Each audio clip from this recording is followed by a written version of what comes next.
This is the Thayer Podcast for Monday, June 26, 2023.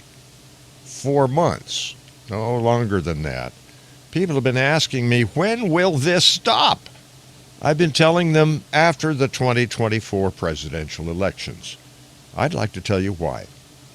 This started a long time ago, but just recently began coming to a head.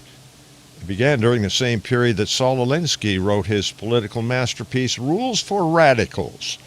The world was overrun with long-haired hippies and braless babes celebrating the free love era of the 60s and 70s, which heralded decades of looting, burning demonstrations, and destructive riots designed to bring about change to America. Initially, the changes that occurred modified the social structure of the country so that discrimination would be a thing of the past. It started with the banning of discrimination involving federal funding against any individual or class based on race, color, or national origin. The Reverend Dr. Martin Luther King Jr. fought for years in the late 50s and into the 60s to get President Lyndon B. Johnson to endorse legislation that the Congress finally passed. It wasn't long before the bra-burning feminist movement convinced the president to add sex to the statute's coverage by executive order in 1967.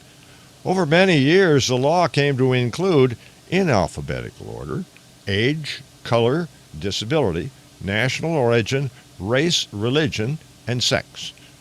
The acronym LGBT came about in 1969 with recognition of the gay liberation movement. In October of 2016, advocacy group GLAAD officially recommended adding Q to the acronym, used to reference the lesbian, gay, bi, trans, and queer community.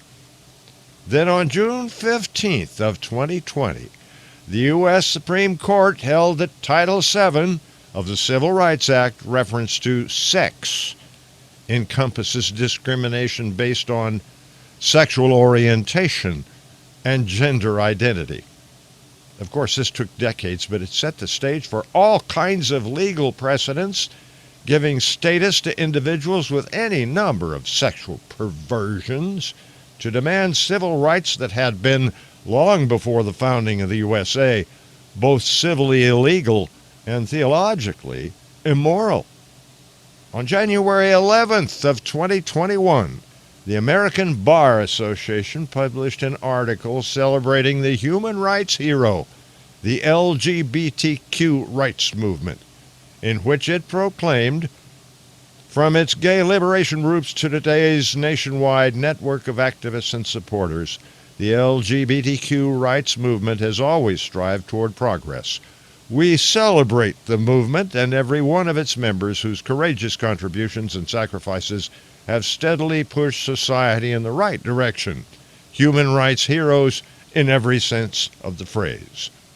Since that time, just over 2 years ago, abbreviations of all sorts have been appended, and LGBTQIA2S+ has come to stand for lesbian, gay, bisexual, transgender, queer, and or questioning, intersex, asexual, two-spirit, and other ways people choose to self-identify.